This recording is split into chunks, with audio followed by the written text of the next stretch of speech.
ก็มีความยินดีจะนำเอาพระคำพระพรของพระเจ้ามาสู่พวกเฮาในกิจจักร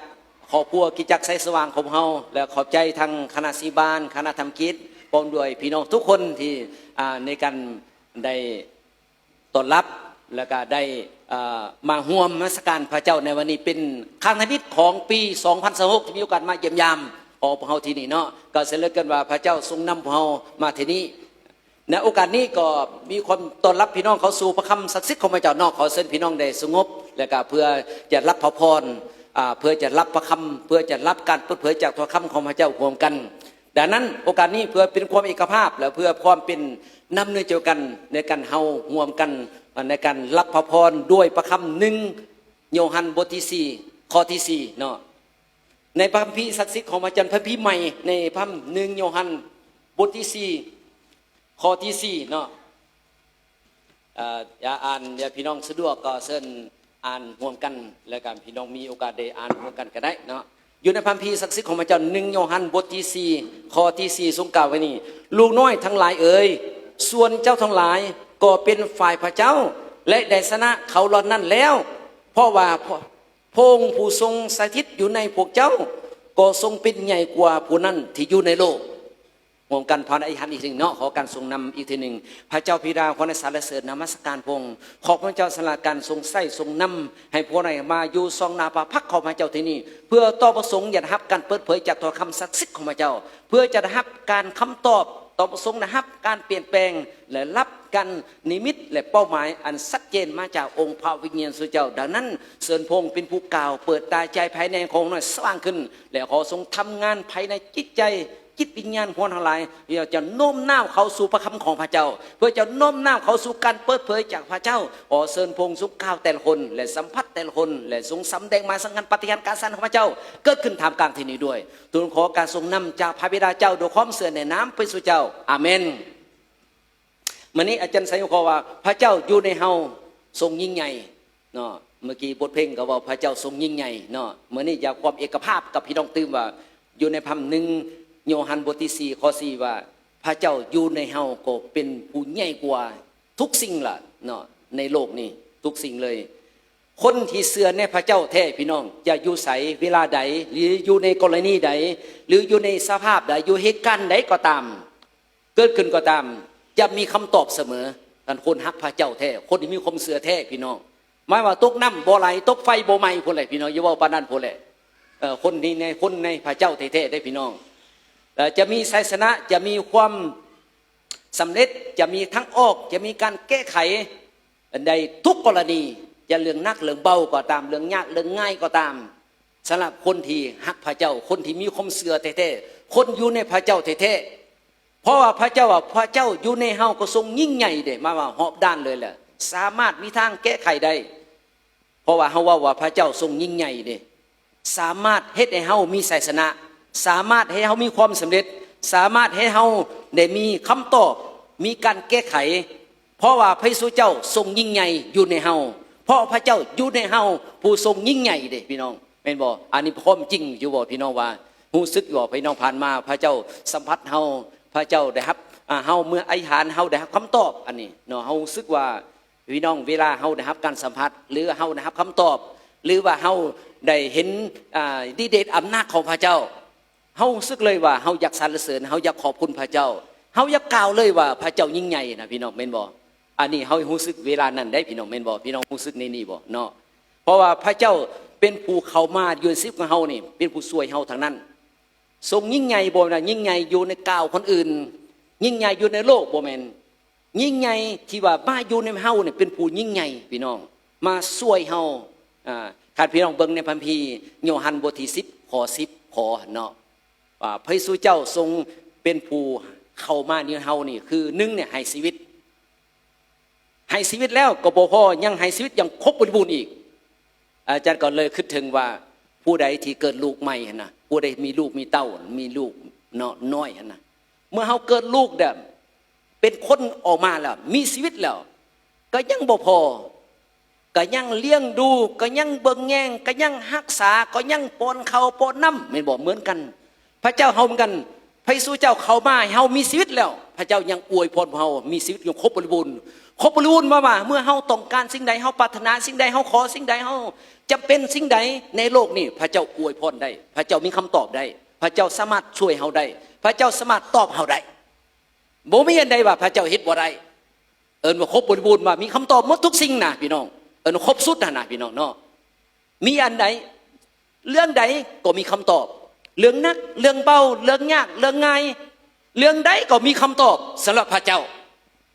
ว่าครบบริบูรณ์นี่เนาะครบบริบูรณ์สมบูรณ์แบบเป็นตัวนี้แหละครบบริบูรณ์ความหมายว่าครบบริบูรณ์บ่แม่นว่าให้ชีวิตอย่างเดียวแล้วเราไปสวรรค์อย่างเดียวบ่แม่นพี่น้องให้รับชีวิตแล้วแบบให้ชีวิตครบบริบูรณ์อีกหมายว่าครบบริบูรณ์อีกว่าสิ่งใดก็มีเฮาความจำเป็นสิ่งใดเฮาต้องการสิ่งใดเฮาปรารถนาสิ่งใดเฮาขอสิ่งใดจากพระเจ้าสามารถมีคำตอบได้ทุกอย่างเลยพี่น้องรู้สึกนั้นบอกผ่านมานะหรือว่าพี่น้องมีทางตันยังมีอยู่พี่น้องบอกว่าคือว่ายากแท้คือว่ามืดแท้บอกคือว่าบ่ได้แท้บอกหรือว่าพี่น้องคือว่าพี่น้องเวลาอธิษฐานท่านอยากถามเลยเด้อตัวนี้เวลาเฮาอธิษฐานเฮาเอิ้นหาพระเจ้าเวลาเฮาขอกับพระเจ้าหรือเวลาเฮานมัสการหรือเฮาได้รับคำตอบจากพระเจ้าหรือเวลารู้สึกว่านักในชีวิตเฮาอธิษฐานรู้สึกว่ารับการปลดปล่อยนี่พี่น้องมีอยู่บ่ผ่านมานะอาจารย์ก็เห็นผู้หนึ่งอยู่ใหม่ๆนี่ใน2 ปีผ่านมานี่ผู้นั้นนักเป็นหนี้เป็นสินนักหลายพันล้านบ่สามารถจะใช้ได้เพิ่นก็ยอมบ่สามารถใช้เพิ่นยอมเข้าคุกอันเรื่องจริงเด้อตัวนี้ยังมีชีวิตอยู่เด้นี่เขายอมเข้าคุกอยู่นครบาลนี่เมื่อเข้าคุกแล้วเพิ่นก็ยอมมาสืบสวนเพิ่นก็ยอมว่ายอมบ่สามารถใช้ได้ถ้าว่าอยู่คุกก็อยู่ละใต้ละเพิ่นอธิษฐานใช้เวลาอธิษฐานข้าพเจ้าเป็นคริสเตียนเด้เพราะว่าติดหนี้ติดสินนั่นก่อนบ่ทันเป็นคริสเตียนมีหนี้มีสินทบทนแล้วบ่มีทางออกจะมาเป็นคริสเตียนความหมายนั้นได้เป็นว่าเป็นคริสเตียนจะติดหนี้ติดสินบ่แม่นหั่นนะหลังจากนั้นพระเจ้าตอบให้ออกมาออกเลยบ่ได้ใช้จะกีบออกเลยบอกการปฏิหารย์เกิดขึ้นบ่สิ่งที่เฮาว่าเป็นไปบ่ได้พี่น้องเบิ่งตัวจริงตัวนี้บ่เฮาบ่สามารถจะแก้ได้ตลอดชีวิตก็บ่สามารถจะใช้ได้เงินคำหั่นนักปานนั้นบ่ได้พี่น้องจนเข้าคุกหมดแหละพี่น้องแต่ว่าเมื่อเอิ้นหาพระเจ้าพระเยซูเจ้ามีคำตอบพระเจ้าทรงยิ่งใหญ่เฮาเฮ็ดบ่ได้พระเจ้าเฮ็ดได้เฮาบ่มีพระเจ้าทรงมีมนุษย์ก็เหลือกำลังจะได้แต่บ่เหลือกำลังของพระเจ้าเพราะฝ่ายพระเจ้าเฮ็ดได้ทุกสิ่งเพราะว่าพระเจ้ามีคำตอบในสิ่งว่าอันนั้นว่าพระเจ้ายิ่งใหญ่พี่น้องเคยบอกพันมาเมื่อเฮาเคยรู้สึกว่าทางตันรู้สึกยุ่งยากรู้สึกว่ามืดรู้สึกว่าหนักใจรู้สึกว่ามันเป็นไปบ่ได้พี่น้องมื้อนี้มีคำตอบพี่น้องพระเยซูมีคำตอบพระเจ้าของเฮามีคำตอบพระเจ้าของเฮายิ่งใหญ่พี่น้องเรื่องน้อยเรื่องใหญ่บ่เกี่ยวพระเจ้าบ่ได้บอกโอนเรื่องนี้ใหญ่โพดได้เรื่องนี้นักโพดได้เรื่องนี้เอาบ่ได้ได้บ่มีแต่เจ็บไปหัวหมอแม่นอยู่บางครั้งผมเอาบ่ได้แล้วว่านี่นักแล้วสมว่าเนี่ยมาซ่าแล้วว่านี่มีแต่มนุษย์เก่าแต่สำหรับพระเจ้าบ่เคยจักเทื่อจะกล่าวว่าข่อยเอาบ่ได้บ่มีจักเทื่อเอาบ่ได้มีแต่คนปฏิเสธแม่นเอาบ่ได้แท้ตัวน่ะคนบ่ต้องการคนต่อสู้สมว่านี่คนบ่มักคนบ่เอาสมว่านี่นั่นโบสถ์บังคับแหละมันเอาบ่ได้แล้วคนที่ยอมเข้ามาหาพระเจ้าล่ะทุกสิ่งเป็นไปได้อาเมนพี่น้องมื้อนี้ก็อยากสื่อสารพี่น้องมื้อนี้ที่ว่าพระเจ้าอยู่ในเฮาทรงใหญ่เมนต้นของปีใหม่ได้ก็บ่ทันฮอดนั่นเถื่อเนาะพี่น้องหาก็เดือน1เดือน2ปีใหม่ได้พี่น้อง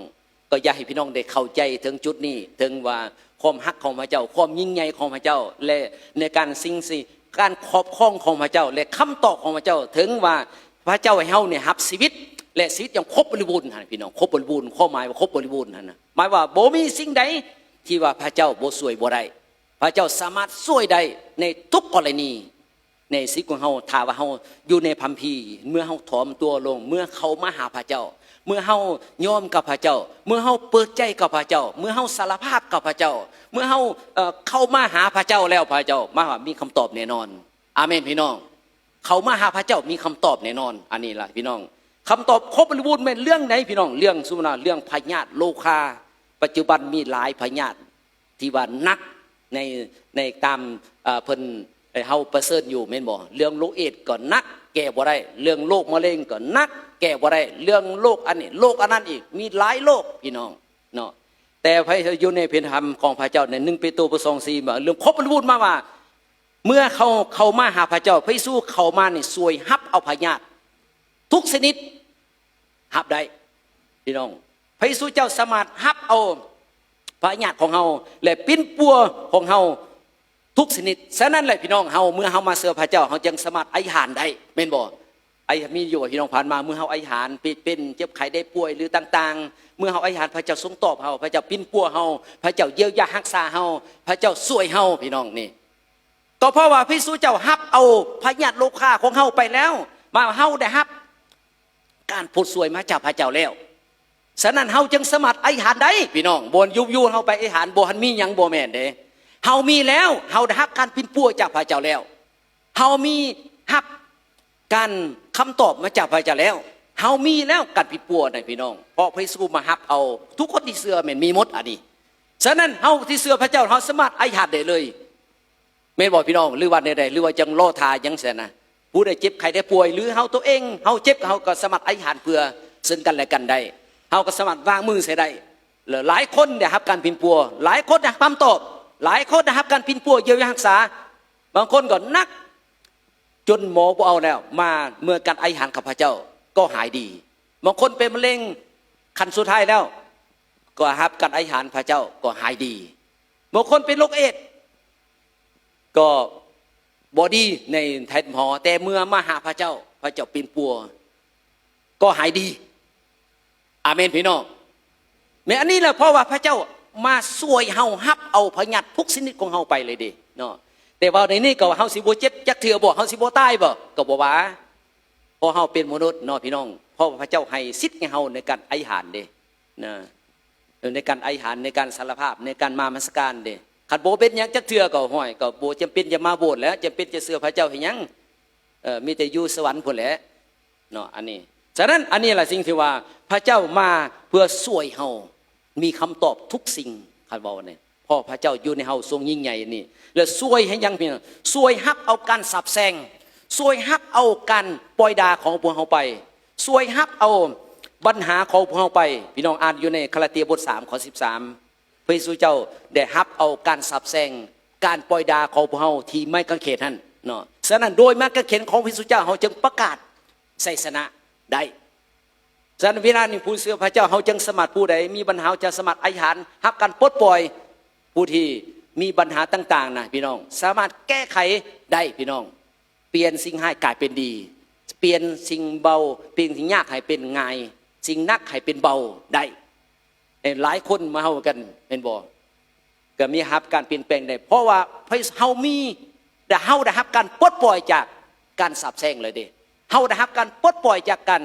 ปล่อยด่าเลยเด้เฮาได้รับการปลดปล่อยจากสิ่งชั่วร้ายเลยเด้ฉะนั้นเฮาจึงสามารถอธิษฐานได้เนาะไปก็ตามพี่น้องเสือในนี้บ่เฮาสามารถพูดได้มีปัญหาต่างๆเฮาก็สามารถอธิษฐานได้บ่เป็นเรื่องการเจ็บเป็นอย่างเดียวเรื่องอื่นกันสามารถอธิษฐานได้สำหรับคนที่เสือเฮาได้พี่น้องสิทธิอำนาจของพระเจ้าหมายว่าเฮามีแล้วเฮาได้รับแล้วผู้ที่เสือในมีแล้วเฮาสามารถอธิษฐานได้เลยพี่น้องบ่ต้องว่าล่อทามาโบสถ์เด้อต้องล่อทาอาจารย์เด้อต้องล่อทาพระเยซูมาพุ่นเด้อเดนมีแต่ได้รับชีวิตอย่างเดียวบ่แม่นพี่น้องรับชีวิตยังครบบริบูรณ์มาเฮาเฮ็ดได้เลยพี่น้องหลายคนยังสั่งพระเจ้าอยู่จะได้ยินหลายคนเวลากินเขาโดยเฉพาะนี่ให้พระเยซูมาสำละเขาหน่อยได้ว่าซั่นให้พระเยซูมามัดให้ได้เฮานี่เนื้อพระเจ้าซ้ำบางคนนี่ให้สั่งฮอดพระเจ้าคนพระเจ้ามามัดเขาหน่อยได้ว่าซั่นบางคนยินอยู่เด้พี่น้องบ่เคยยินอยู่พี่น้องว่าบ่ควรตัวไหนพี่น้องพระเจ้าให้สิทธิ์เฮาเลยเด้พระเจ้าให้อำนาจเฮาเด้เราพี่น้องเบิ่งลูกาบท10 ข้อ 19พระเจ้าให้เฮาได้ให้สิทธิ์อำนาจเหยียบงูเมียมงอดเด้อันนี้ก็พระเจ้าให้ชีวิตล่ะให้ชีวิตยังครบบริบูรณ์ล่ะเรื่องใดพระเจ้าก็ให้หมดแล้วนะพี่น้องมีหมดแล้วเฮามีหมดแล้วมีแล้วพี่น้องพระเยซูเจ้าเฮ็ดสำเร็จแล้วอยู่ในโยฮันบท19 ข้อ 30นี่พระเยซูขึ้นในไม้กางเขนพระเยซูเจ้าทรงประกาศว่าสำเร็จแล้วสำเร็จแปลว่าการไถ่บาปกรรมการมอบสิทธิ์มอบอำนาจและกับพระเจ้าทรงช่วยเฮาได้เฮ็ดสำเร็จแล้วทุกอย่างบ่มีอันใดว่าบ่ครบบริบูรณ์มาครบบริบูรณ์แล้วสำเร็จแล้วเนาะอันนั้นและนอกจากนี้พระเยซูเจ้ามาช่วยเฮานี่ พื่อทรงทำลายกิจการของมารให้ฉะนั้นเฮาจึงสามารถไอหันได้พี่เขาจะซูมบอกมารให้ผู้ให้ใส่จนเฮาจึงสามารถไอหันได้เลยพี่น้องเห็นบอกหุยเสือเฮาเป็นบอกบ่ย่านได้หรือมีภัยยังย่านพี่นี่บอกหรือภัยยังบ่กล้าไอหันบอกเจ็บไข้ได้บ่ก็บ่กล้าเจอหรือว่าปัญหาต่างๆก็บ่กล้าพี่เขาเจ้าศูนย์ก็บ่กล้าส่วนนี้การเป็นนั้นก็ต้องมาหาพวกหับไซมาหาพวกอาจารย์ไอหันตื่มพี่น้องอันนี้เนี่ยบ่หันในเสือแท้แล้วตัวนี้คันคนเสือแท้ๆล่ะสามารถไอหันได้เลยการเจ็บไข้ป่วยไอหันเลยพี่เขาจะซูนไอหันเลยอาเมนพี่น้องในนี่ได้พี่น้องเนี่ยเขาเห็นว่าเนาะเนี่ยพระเจ้าพระเยซูเจ้ามาอยู่ใน1 โยฮันบท 3 ข้อ 8นะมาเพื่อช่วยทำลายกิจการของผีมารซาตานที่มารบกวนพวกเราเช่นว่าความวุ่นวายในครอบครัวในชีวิตส่วนตัวความคาดเขินการพิดเถียงกันบ่ความแตกแยกบ่ความวิตกกังวลบ่หรือว่าการจมหายบ่การเว้าทางลบบ่อันนี้อันมาจากกิจการของมารซาตานทั้งนั้นเนี่ยมันมาจากพระเจ้าได้บวนอยู่เวลาจมด่ากันตีกันหรือพระเจ้าอวยพรขึ้นเพื่อบ่แม่นนั่นเด้บ่มีได้พี่น้องมีแต่ความฮักกันบนใดพระเจ้าอวยพรบนนั้นความเป็นน้ำเจอกันบนไหนพระเจ้าทรงอวยพรบนนั้นนั่นว่าอันนี้แหละพี่น้องอันนี้แหละสิ่งที่ว่าพระเยซูเจ้ามาเพื่อทรงทำลายเลยเด้ฉะนั้นเฮาจึงสามารถอธิษฐานทำลายผู้ใดยังหูซึกนี่ขอพวกคนซานหรือว่าการรับใช้ของเฮายังหูซึกมีความกังวลอยู่หูซึกมีความมักไหว้มักให้มักจมมักอันยังอยู่พี่น้องเมื่อว่าทั้งลบอยู่สมวันนี้ต้องมีการสารภาพได้พี่น้องต้องมีการมหาปูหับไส้ในการอธิษฐานเพื่อให้สารภาพกับพระเจ้าอันนี้ได้พระเจ้าเฮาสามารถอธิษฐานได้เลยพี่น้องอันนี้เพราะว่าบ่เป็นแนวทางของพระเจ้าบ่เป็นน้ำอะไรของพระเจ้าพระเจ้าให้เฮาคือก็มีคืออยู่ในคัมภีร์2 โครินธ์บท 8 ข้อ 9พระเยซูเจ้าเขามาเพื่ออวยพรพวกเฮามีอวยพรเท่านั้นให้มีความเจริญหังมีและให้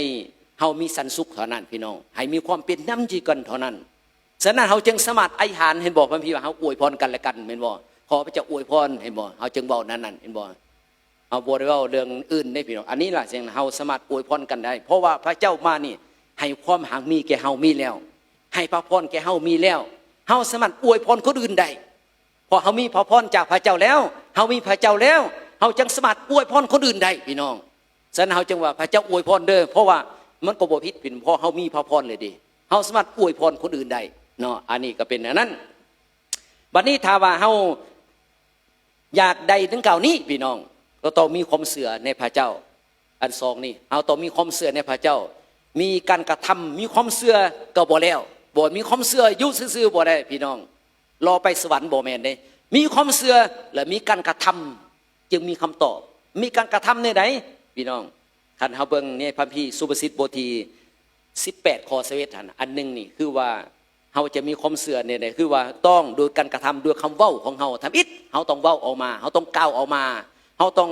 เอิ้นหาพระเจ้าเฮาต้องห้องหาพระเจ้าเฮาต้องปรารถนากับพระเจ้าเฮาต้องมีการอธิษฐานได้พี่น้องเนาะก็เช่นว่าคันเฮาซึ่งบางภาคส่วนบางบุคคลเนาะซึ่งว่าพิการหรือว่าอันต่างๆเนาะเรื่องหูบ่เรื่องตาบ่อวัยวะบางส่วนในร่างกายเฮานะก็เฮาก็สามารถสื่อสารพระเจ้าได้โดยทางอื่นบางคนบ่มีแขนบ่มีขาก็ยังมีปากยังมีอวัยวะอื่นสามารถสื่อสารกับพระเจ้าได้เนาะมาว่าการสื่อสารกับพระเจ้าได้ด้วยคำเว้าด้วยการปรารถนาเฮาด้วยการสื่อสารกับพระเจ้าได้พี่น้องอันนี้แหละเฮาต้องมีการกล่าวได้เพราะพระคัมภีร์ว่านี่เพราะคำเว้าของเฮาสิขาดชีวิตของเฮาหรือจะเป็นจะตายพี่น้องเฮาจะมีชีวิตอยู่บ่หรือเฮาจะตายบ่ขึ้นคำเว้าของเฮาเด้การสื่อสารของเฮาเด้พี่น้องถ้าเฮาเว้าในสิ่งที่ให้เป็นความจริงมาจากพระเจ้าให้มีชีวิตอยู่ก็มีชีวิตอยู่พี่น้องเพราะว่าพระเจ้าทรงตอบเฮานี่โดยความเชื่อโดยการกล่าวโดยการทูลขอโดยการห้องหาพระเจ้าโดยการสื่อสารกับพระเจ้าเพราะคำเว้าของเฮานี่คนสอบธรรมของพระเจ้าเป็นมีศักดิ์สิทธิ์เหตุเกิดขึ้นเป็นจริงสั่นวันนี้กันอยากให้พี่น้องได้คันเฮาปรารถนาในปีใหม่เฮาปรารถนาในครอบครัวเฮาต้องการอันใดเฮาจำเป็นอันใดเฮาประเสริฐปัญหาหยังทำอิฐเนี่ยเฮาต้องกล่าวเฮาต้องสื่อสารกับพระเจ้าเฮาต้องปรารถนาในอยู่ในฟิลิปปีบทที่4ข้อ6ข้อ7นี่อย่าทุกข์ร้อนใจโดยสิ่งใดแต่ทูลความปรารถนานี่พี่น้องแม่นบ่ ให้ทุนความปรารถนาเฮาต่อพระเจ้าโดยการไหว้วอนโดยการอ้อนวอนขอพระคุณเด้และสันสุขของพระเจ้าจะเกินความเข้าใจไว้ฟังสาจิตใจของเฮาเด้มาว่าคันเฮามีความต้องการอันไหนคือว่าเฮาต้องมีการกล่าวมีการสื่อสารกับพระเจ้าบ่แม่นว่าบางคนบ่สามารถไปทางใดเพราะว่าทุกแห่งบ่คนบ่ฮอดบ่มาโบสถ์ได้อยู่ซื่อพอนักหลายว่าซั่นอันนี้ก็เป็นไปว่าได้พี่น้องมีปัญหาหยังต้องเข้ามาหาพระเจ้ามีปัญหาหยังเฮาต้องเอิ้นหาพระเจ้าก็คือเยเรมียาบทที่33ข้อจงเอิ้นเฮาจะขานตอบเจ้าพระพี่ว่าจงห้องเฮาจะตอบเจ้าพระพี่เนาะฉะนั้นมื้อนี้ก็อยากสื่อสารว่าถ้าเฮาอยากให้มีพระเจ้าตอบเฮาถ้าจะเห็นคำตอบถ้าจะเห็นการผลสวยมาจากพระเจ้าพี่น้องถ้าจะเห็นความยิ่งใหญ่ของพระเจ้าง่ายๆซะต้องเอิ้นหาพระเจ้าต้องปรารถนากับพระเจ้าต้องมีการภาวนาอธิษฐานกับพระเจ้าต้องมีการสื่อสารกับพระเจ้าต้องมีการเข้ามาหาพระเจ้านำได้พี่น้องบอกว่าเสื้อพระเจ้าเลยนั่งเซยอยู่สวรรค์นี่แล้วพระเจ้าอวยพรกันเพื่อโปรดมันเป็นไปบ่ได้พี่น้องต้องมีการเคลื่อนไหวต้องมีการกระทำเกิดขึ้นเนาะอันนี้พออยู่ในยากโบพี่น้องบท2ข้อ26กันพี่น้องความเสื่อก็ดังเดียวกันถ้าบ่มีการปฏิบัติก็ถือว่าตายแล้วคนใดมีแต่เสื้อซื่อๆบ่ได้ได้พี่น้องมันต้องมีการกระทำต้องมีการปฏิบัติจึงเห็นบุญได้พี่น้องอันนี้และนอกจากนี้เฮาเชื่อว่าเฮาอยู่บนใดสถานที่ใดก็ตามพระเจ้าจะอวยพรบ่เฮาให้มีความเจริญเหมือนกับพระเจ้ากล่าวกับอับราฮัมพระเจ้าบอกอับราฮัมอยู่ในพระธรรมกาล13ข้อ45เนาะพระเจ้าบอกอับราฮัมพระเจ้าเอิ้นอับราฮัมให้ออกไปเมื่ออับราฮัมไปบ่ใดอับราฮัมเชื่อฟังพระเจ้าเนาะไปบ่ใดมีความเจริญบ่นั้นมีการเกิดผลบ่นั้นมีความหังมีเกิดขึ้นดังนั้นเฮาเหมือนกันพี่น้องมีความเชื่ออย่างนี้บ่เฮาเป็นลูกพระเจ้าคันเชื่อแบบอับราฮัมนี่เจริญแน่นอนเชื่อว่าเมื่อเฮามารับใช้บนใดเมื่อเฮาเกิดเฮาเฮ็ดธุรกิจอันใดเมื่อเฮาไปบนใดก็ตามเมื่อเฮาเฮ็ดพันธกิจอันใดก็ตามเมื่อเฮาเฮ็ดครอบครัวสร้างครอบครัวก็ตามเฮามีความเชื่อว่าพระเจ้าบ่ปราทิมเฮาจะเกิดผลแน่นอนเฮาจะมีความเจริญแน่นอนพระเจ้าอยู่กับเฮาบ่แม่นว่าอยู่แต่อยู่ในโบสถ์เท่านั้นอยู่ในเฮือนบ่อยู่บ่แม่นพระเจ้าอยู่กับเฮาอยู่เฮือนก็อยู่ในโบสถ์ก็อยู่เนาะบางคนมาโบสถ์ห้องพระเจ้ายิ่งใหญ่อยู่แต่มื้อเฮือนแล้วก็อันใดก็บ่มีว่าซั่นอันใดก็เฮ็ดบ่ได้ว่าซั่นอันใดก็ทุกข์ใจหลายว่าซั่นอันใดก็บ่มีว่าซั่นบ่แม่นพี่น้องเป็นการประมาทพระเจ้าตัวนั้นเนาะมาว่าพระเจ้าเฮานี่ยิ่งใหญ่อยู่สถานการณ์ใดก็ตามอยู่สภาพใดก็ตามถึงจะตายก็ตามเฮายังสรรเสริญพระเจ้าเฮายังสมสินดีไอ้บ่คือพิธีงานของเฮาบ่งานพี่น้องลาโลกคริสเตียนเห็นบ่เฮายังฮ้องเพลงเฮายังมีความหวังเฮายังได้พบกันอยู่เฮายังจะอยู่กันอยู่บางคนยังเจ็บแห้งบางคนมีความเสื่อดีขนาดพี่น้องอาจารย์เห็นหลายคนมีความเสื่อเข้มแข็งเพิ่นอยากไปอยู่กับพระเจ้าว่าพออยู่ในโลกนี่บ่อยากอยู่แล้วพอแล้วว่าซั่นมีหลายคนเด้มาบอกกับอาจารย์ว่าอยากไปอยู่กับพระเจ้าว่าซั่นโอ้บ่เว้าแน่นั่นเนาะเอามีชีวิตอยู่ก็คืออักษโปโลเนาะอยู่ในฟิลิปปบท1ข้อ4-25เพิ่นว่าอยากไปอยู่กับพระเจ้าดีกว่าเพิ่นว่าคิดได้พระเจ้าสัมผัสเพิ่นว่าโอ้ได้ตัดสินใจว่าอยากมามีชีวิตอยู่เพื่อมาเสริมสร้างกิจจักรเพื่อมาเสริมสร้างพี่น้องให้เจริญขึ้นเฮามีชีวิตอยู่เพื่อรับใช้พระเจ้ามีชีวิตอยู่เพื่อเป็นพระพรมีชีวิตอยู่เพื่อเสริมสร้างกิจจักรให้เจริญขึ้นมีชีวิตอยู่เพื่อประกาศข่าวประเสริฐพี่น้องว่าต้องมีเป้าหมายในนี้พี่น้องบ่ว่ามาเพื่อมีแต่อยากไปเสื้อพระเจ้าอยากไปสวรรค์อย่างเดียวบ่แม่นได้พี่น้องถ้ามีความคิดนั้นบ่มีประโยชน์หยังพี่น้องเนาะดังนั้นเฮาเชื่อว่าเมื่อเฮารับใช้บนใดสันที่ใดก็ตามเฮาจะเกิดผลเกิดขึ้นเฮาจะมีชัยชนะเกิดขึ้นเพราะพระเจ้าอยู่ในเฮายิ่งใหญ่เด้เหมือนกับให้บอกพี่น้องจื้อบ่พี่น้องที่พระเจ้าทรงให้โยซัวนะโยซัวเนาะบท6ข้อ3ข้อ5พระเจ้าให้โยซัวพาพี่น้องที่เสือพาพวกเฮาใช้ในการย่างอ้อมตัวเมืองเยริโกและกำแพงเมืองจะพังทลายโลดนี่เยริโกเสือฟังเห็นตามเหมือนเฮากันพี่น้องปัญหานักอันใดก็ตามเมื่อเฮามีความเสือเมื่อเฮาเดินไปกับพระเจ้าเมื่อเฮากล่าวบ่เป็นย่างซื่อๆบ่เป็นทั้งกล่าวทั้งสรรเสริญพระเจ้าทั้งนมัสการพระเจ้า มีคำตอบแน่นอนปัญหาต่างๆพังเลยเนาะอันนี้แหละเหมือนกันพวกเราเหมือนกันพี่น้องเมื่อเฮามีปัญหาต่างๆนะเฮายืนตัวพระเจ้าเฮาเดินกับพระเจ้าเฮาอธิษฐานกับพระเจ้ามีคำตอบแน่นอนเรื่องปัญหานักปัญหาเบาปัญหาทุกสารพัดพี่น้องมีคำตอบแน่นอนฉะนั้นเมื่อนี้อยากกล่าวถึงว่าพระเจ้าอยู่ในเฮายิ่งใหญ่ดังนั้นอยากให้พี่น้องได้เฮาร่วมกันอธิษฐานกับพระเจ้าร่วมกันเมื่อนี้อยากให้พี่น้องได้ท่าส่วนกับพระเจ้าท่ากับพระเจ้าว่าพระเจ้าทรงยิ่งใหญ่ให้เห็นหมายสำคัญเห็นปาฏิหาริย์ของพระเจ้าเกิดขึ้นเนาะเฮาเชื่อว่าเมื่อเฮาไปบนใดก็ตามเมื่อเฮาเฮ็ดสิ่งใดก็ตามเมื่อเฮาเฮ็ดอยู่ไสก็ตามเมื่อเฮาธุรกิจน้อยใหญ่ก็ตามเมื่อเฮาประเสริฐปัญหาอันใดก็ตาม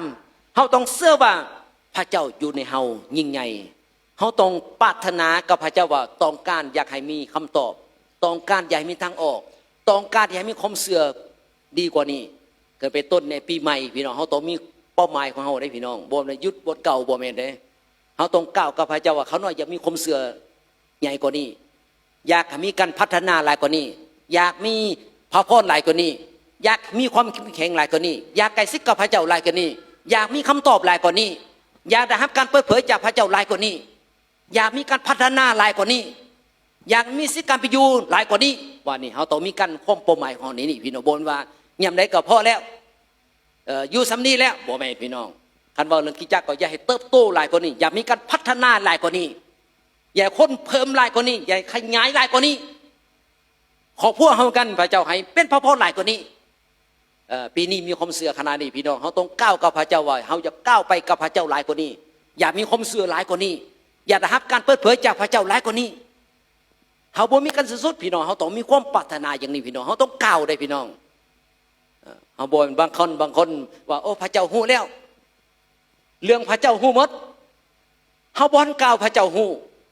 พระเจ้าสร้างเขามาก่อนมันเกิดมาพระเจ้าก็ฮู้หมดแต่ว่าหน้าที่ของเขานี่พระเจ้าคือให้เขากล่าวให้กล่าวได้พี่น้องเห็นบ่คือเขาเชื่อพระเจ้าเขาต้องกล่าวฮับโดยปากเชื่อโดยใจได้เห็นบ่พี่น้องเวลาฮับปฏิบัติฮับศีลบัพติศมาพวกผู้นำอาจารย์ต้องถามดิเห็นบ่นี่เห็นบ่คือแต่งงานเขาต้องถามดิเห็นบ่คือกับพระเยซูเจ้าคนตาบอดมาหาพระเยซูเจ้าบ่คนพิการตามมาพระเยซูเจ้ามาลาติมาเห็นบ่ขณะพระเยซูเจ้าเห็นแหละพระเยซูเจ้ายังถามอยู่ว่าเจ้าต้องการให้เฮาเฮ็ดหยังต้องการให้เฮาช่วยหยังเห็นบ่นี่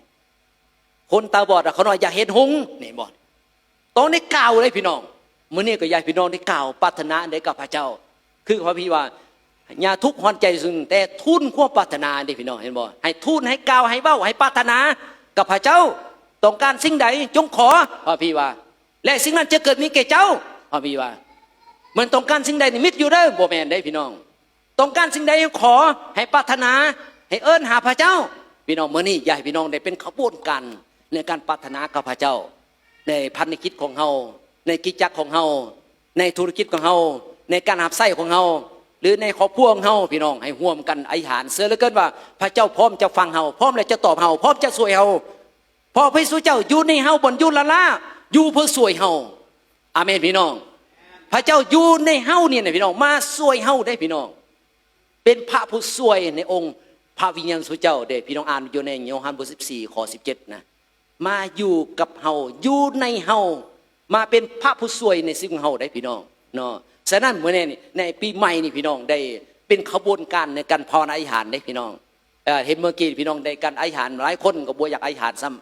ำคันเฮาบ่อธิษฐานอยู่นี่สิอธิษฐานตอนใดพี่น้องเนาะเป็นขบวนการอธิษฐานเพื่องานรับใช้เพื่อสังคมบ้านเมืองให้เป็นพระพรหลายกว่านี้แต่เห็นพระเจ้าความยิ่งใหญ่ของพระเจ้าหลายกว่านี้ได้รับการเปิดเผยหลายกว่านี้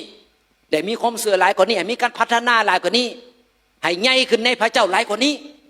ได้เห็นการปฏิหารของพระเจ้าหลายกว่านี้ว่าเฮาปรารถนาอย่างนี้เด้คันผู้ใดบ่ปรารถนาดอกอยู่ซื่อก็บ่จะเป็นได้มาโบสถ์ให้หยังซั่นน่ะเชื่อพระเจ้าให้หยังซั่นน่ะเพื่อหยังซั่นน่ะพี่น้องเนาะอันนี้ล่ะพี่น้องเฮ็ดได้หมดถ้าว่าเฮามีความปรารถนาพระเจ้าของเฮายิ่งใหญ่มื้อนี้พระเจ้าทรงมอบสิทธิ์อำนาจให้เฮาสามารถ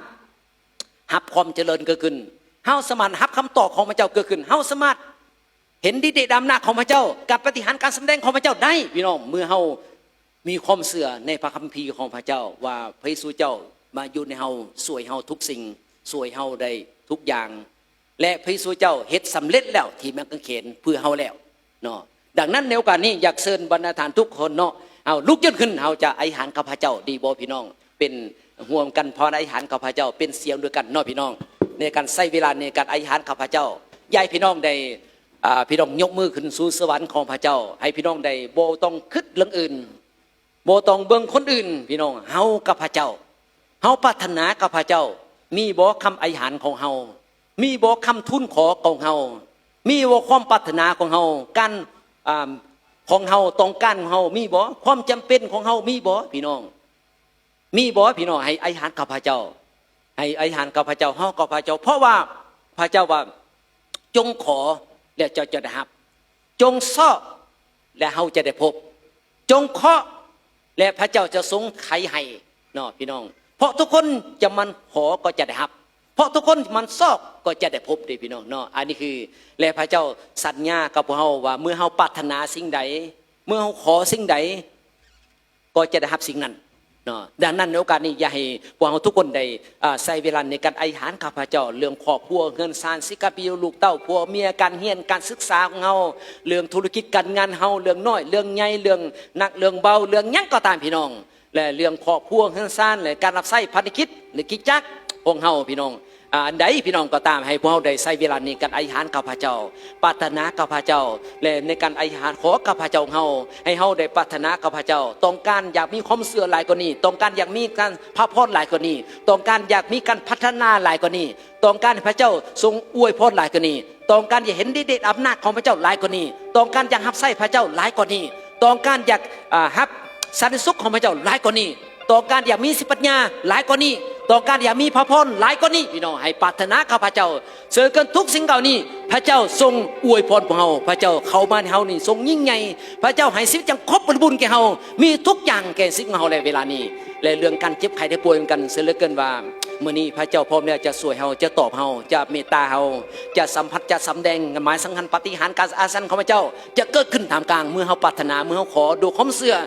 ในพระเจ้าพี่น้องเนาะพี่น้องได้ใส่เวลาอธิษฐานกับพระเจ้าโอฮาลูยาสรรเสริญนมัสการพระเจ้าพระบิดาเวลานี้วันกันอธิษฐานพระเจ้าขอบคุณพระเจ้าสำหรับพระคำของพระเจ้ามาถึงเฮาว่าพระเยซูเจ้าเข้ามาให้ชีวิตและให้ชีวิตจังครบบริบูรณ์เอาแล้วเวลานี้ทุกสิ่งที่เฮาต้องการเวลาพวกเขาในปรารถนาเหลือเกินอย่าให้กิจจักรให้ขยายกว่านี้เติบโตกว่านี้เป็นพระวรหลายกว่านี้และยิ่งใหญ่กว่านี้เพราะว่าพระเจ้าทรงอยู่ในเฮายิ่งใหญ่พระเจ้าอยู่ในท่ามกลางเฮายิ่งใหญ่พระเจ้าอยู่ท่ามกลางเฮายิ่งใหญ่พระเจ้าอยู่ในศิษย์เฮายิ่งใหญ่พระเจ้าปรารถนาอยากสัมผัสข้าพเจ้าหลายกว่านี้อยากมีความเชื่อหลายกว่านี้อยากรับใช้หลายกว่านี้อยากมีอายุยืนยาวดีกว่านี้อยากสุขภาพที่ดีขอพูดมีสันสุขหลายกว่านี้พระเจ้าเย็ดปนุมานเนื้อท่ามกลางเฮาในน้ำพระสุเจ้าแต่ต้องทุกคนพระเจ้าเกิดความหิวกระหายความห้นความกระตือรือร้นก็ขึ้นความหิวกระหายความต้องการพระเจ้าหลายขึ้นพระเจ้าเชิญพระวิญญาณทรงทำงานเนี่ยโน้มน้าวภายในจิตใจเฮาในการเจ้าความหิวกระหายความแสวงหาพระเจ้าให้พระวิญญาณของเจ้าทรงแตะต้องภายในเฮาด้วยในน้ำพระสุเจ้าฮาเลลูยาสรรเสริญนมัสการพระองค์เสียเหลือเกินว่าเฮาจะบ่เป็นเหมือนเดิมประกาศว่าเฮาบ่เป็นเหมือนเดิมกิจจักรเฮาบ่เป็นเหมือนเดิมขอพวกเฮาบ่เป็นเหมือนเดิมรับการเปลี่ยนแปลงรับคำตอบรับชัยชนะรับความสำเร็จรับการเปลี่ยนแปลงเกิดขึ้นเวลานี้เพราะพระเจ้าอยู่ในเฮาทรงยิ่งใหญ่พระเจ้าทรงทำงานอาสันเกิดขึ้นพระเจ้าทรงทำงานทรงตอบอยู่ในพระคัมภีร์อย่างไรพระเจ้าทรงตอบเฮาอย่างนั้นพระเจ้าทรงทำงานอาสันเกิดขึ้นในสมัยพระองค์อย่างใดพระองค์ก็ทรงทำงานเวลานี้เพราะว่าพระเยซูเจ้าทรงเป็นอยู่เสมอกันในวันนี้และวันนี้ซื้อไปเป็นนิดพระเจ้าทรงเป็นอยู่เสมอกันพระเจ้าทรงทำงานอาสันเกิดขึ้นแน่นอนพระเจ้าจึงขอบพระองค์เสียเหลือเกินว่าในสิ่งเฮามีคำตอบเกิดขึ้นบ่มีทางตันบ่มีความยิ่งใหญ่ของพระเจ้ายิ่งอยู่เฮาในเวลานี้ความยิ่งใหญ่ของพระเจ้าอยู่กับเฮาในเวลานี้จึงขอบคุณพระเจ้าสำหรับพระคำของพระเจ้าสำหรับพระพรของพระเจ้าเสียเหลือเกินว่ารับการเปลี่ยนแปลงเกิดขึ้นเวลานี้ด้วยความเชื่อนี้ในพระนามของพระมหาเยซูเจ้าอาเมนอาเมนเอาตัวมีแก่พระเจ้าอาเมน